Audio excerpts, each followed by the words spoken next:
Hello, welcome back to the Villa View. It's time for an impromptu transfer show in association with Luke Roper. As you can see, I'm joined by someone who really shouldn't be smiling, Chris Reeves from the best fan channel out there, actually, Talk Norwich City. And Chris, I jumped on your channel earlier on in the season because you signed Neeland on a free transfer. It doesn't feel like a fair swap, you coming on to talk about us taking Emi Buendia for a record fee, as that's what looks like is going to happen. Emi Buendia from Argentina. Lovely song. It's a good song. City from sunny Spain. He's 5'7". He's football heaven. So please don't take my Emi away. It's not a good song for you, that. It's horrendous. And that's the last time I'm singing it. That's it. It's done. And as you say, Neeland's come in and for Norwich and played absolutely zilch. So it's not a fair, but it's not a fair swap, is it? Football's not fair, full stop. And I'm delighted for the Villa fans. I really am, Dan. I think it's a huge signing, and I want to big Emi up because he deserves it. And I'm not sure Villa fans realise just how exceptional of a player you've just signed. It's a huge signing. Yeah, I mean, club record fee. So we seem to be breaking our transfer record every summer now. You didn't hear too much of him when you were last in the Premier League, but he's taken the Championship by storm and had an incredible season. Won the Footballer of the Year in the Championship. Just how good is he? Well, it's interesting you say you didn't hear much about him in the Premier League. Yes, he didn't score goals, but he certainly created them. He was up there with the likes of De Bruyne, etc. Jack Grealish last time out in the Premier League. That's me taking off my yellow and green glasses and giving you the cold hard facts there. But also in the Championship last season as well, he actually created the most chances in all of Europe's top 5 leagues. I understand that the Championship's a dip in quality. I'm not blind to that, but.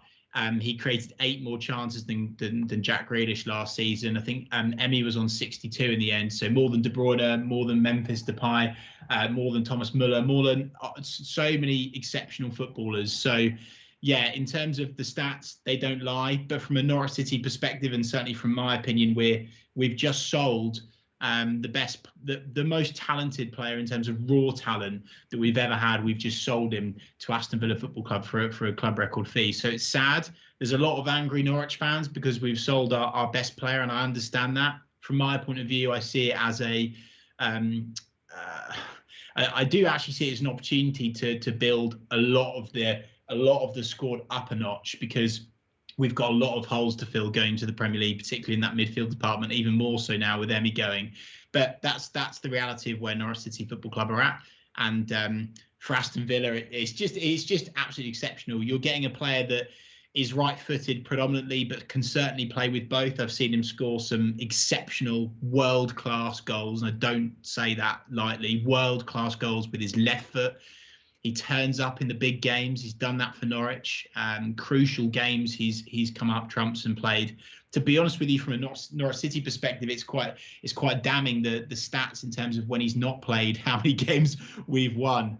That sounds very familiar to us with when Grealish is missing, to be honest. And this is why it's a real positive for Villa, right? And by the blooming way, if you keep Grealish and you have Buendia and you have Watkins, and I mean the list goes on and on and on, you've got one hell of a side. And you know what? There's a lot of Norwich fans saying, "Oh, I can't believe we've sold him to Villa." I think it's really disrespectful. I think Villa, and I'm not just saying it, I was tweeting it loads today over the last 24 hours. I think Villa are a proper football club, proper fans, proper stadium, doing things right and showing genuine ambition and doing it the right way and not messing around. And that's the reason why he's ended up at Arsenal, Dan. Yeah, I mean, Arsenal are a funny one, really, aren't they? Is that Villa probably would have offered more money up front. We discussed that on the phone earlier. That's probably why Villa have stepped ahead of Arsenal in the queue, because Arsenal will mess around with instalments and stuff. But would Norwich fans be any better off with him going to Arsenal? I think it's a better move. I think Arsenal are in decline and Villa are on the up. Oh, well, 100%. I think Norwich fans almost had this expectation that he was going to go to one of the greedy 6, right? And he's gone to Aston Villa. Now, Obviously, the reason for that is because there's been more money up front, and Norwich will want to have they would have wanted to get the business done early because, of course, we need to find replacements. Not necessarily a replacement for Emi, but we need to use that money for the rest of our squad. So getting it done before the Euros is going to cause a big problem in the transfer market for all of the Premier League teams this season, and particularly for Norwich as well. So to get that money in as soon as possible is obviously really, really important from Norwich's point of view. Look, I'm not going to sit here and lie. I'm surprised that it's happened. I am surprised that he's gone to Aston Villa over Arsenal, but it just shows that your owners have got genuine ambition to progress your club, and Arsenal are going to continue as the soulless marketing machine that they are. It's as simple as that. So, kudos to Villa, kudos to your owners. And get excited. Get excited. I mean, we should say it's not quite done yet. Things can always change in football. I've had a few people asking me on Twitter about James Ward-Prowse as well. I believe that the interest in Ward-Prowse is real. That doesn't mean for 1 second he's going to sign, but the interest is real. And again, that's another massive show of ambition. But back to Buendia, I've been having a look at who scored and looking at his strengths and weaknesses according to who scored. So I'm just going to run you through what they say, and you can hopefully validate who scored. Yeah, we've got passing very strong, through balls very strong, and key passes very strong. They're the 3 very strong attributes. Are they all fair? Yeah, absolutely, mate. Absolutely. There's only one weakness, and it'll be interesting to see whether you can ascertain that from the stats. Yeah, there is one down here as the weakness. And then we've got strong, long shots, dribbling, taking set pieces, crossing, holding onto the ball, and defensive contribution, which that surprised me. Honestly, his defensive contribution and just his willingness to help the team this season's come on. He's matured so much as a player back in the Championship, Dan. I think in the Premier League, a few people, a cluster of Norwich fans, criticised Emi for potentially kind of just moaning a bit. And like, what I mean by that is he'd lose the ball, but then he wouldn't track back. This season, the Championship, oh my God, he has just, and kudos to Daniel Farke, because he has just clearly drilled into Emi this kind of, but he's a young player, right? So he's come on leaps and bounds defensively. And if you look at his goal, look at all of the highlights from this season, the favourite goals for me this season have been when Emi has either intercepted or tackled a player in our own half and then dribbled past 2-3 players and put it in the bottom left, bottom right, top left, top right. So certainly defensively, he is a brilliant player. He works so hard for the team, and his fitness levels are through the roof as well. You're right to analyse his through balls. You're right to analyse. He likes to shoot from distance. I love that as a football fan. I want to put teams on. I want to force a save. Norwich, I know that we play fark ball, this possession style football, but it's not just tippy tappy for no reason. And this is another great thing about Emi. He picks the ball up, and he's one of those players that gets you off your seat and just drives at the opposition, gets balls into the box, forces saves, dribbles past players, and he's just one of those players that has an aura about him. He can create magic, and I think it strikes fear into the opposition. Well, it definitely does. It's interesting that you highlight the kicks, Dan, because in terms of like the free kicks and corners, I wouldn't say he's a specialist, but I wouldn't say it's a weakness. So I wanted to be clear, because a few Villa fans tweeted me that earlier. He can absolutely take free kicks and corners, but I wouldn't say it's his specialist area. I think it's very much his in open play skills and ability is absolutely astronomical. The only weakness for me is discipline. Now that's exactly what's down here. Yeah. Did you know that? Or oh yeah, absolutely. It's 4 red cards in 2 seasons. I'm sure plenty. I can't remember the amount of yellows, to be honest with you, but the 4 red cards are there. I do think he's grown up again a bit in the Championship. He showed some petulance in the Premier League, as I say, but I think it's something that's ironed out of his game. And to be honest with you, he's probably getting more frustrated playing for us, because he is the man that gets kicked. And actually, he'll learn a hell of a lot from Jackie Grealish, won't he? Because Jack's kicked all the time, but gets on with it. Whereas I think Emi has the ability to have a bit of that Argentinian spice, shall we say. But again, as a football fan, I love that passion, and I want players like Emi. Sadly, not anymore. That we've not got them anymore. But I want to have players like Emi in my team that want to fight to the death and show that they care and will fight tooth or nail to the death. Yeah, we've got a style of play here. It says likes to cut inside, likes to play long balls, likes to do layoffs and gets fouled often. Also likes to tackle and commits fouls often. So pretty much that sums up actually everything that you've just said to me. The thing that strikes me with it is that you talked about Daniel Farke, and he's a great manager because he improved players that play for Norwich, players that come in for Norwich and players that were already there, visibly improved. And Dean Smith's the same. So he's coming to the same kind of environment, but without being disrespectful, to play with better players on a slightly bigger stage. I know both teams will be in the Premier League, but he's playing in front of 40,000 every single week now, playing with someone like Jack Grealish, who will still be Villa's main man. So that might be good for him as well, those aspects.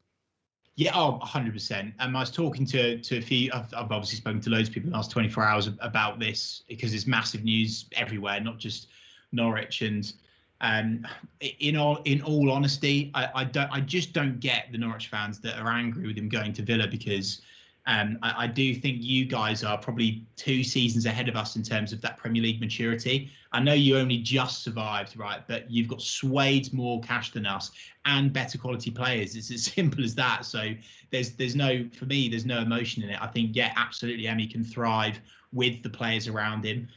Thrive under Dean Smith 100%. But he, to be honest with you, he would thrive under any manager. He is a player that I think would fit into your system. Would bounce off your players very, very well.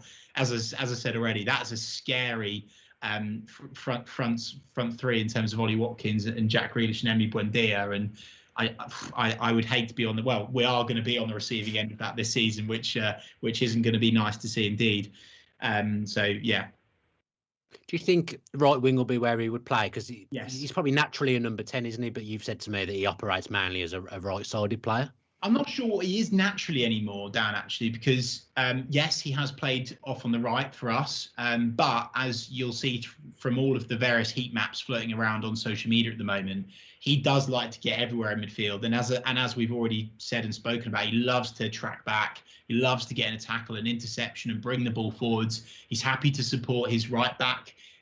He's happy to work with progressive right backs. Obviously, he's been working with Max Aarons in that position, so he's able to cover. He's able to kind of chop in as well, which is why it's good that he's right-footed, but can play on his left as well, because he can get a shot in with his left.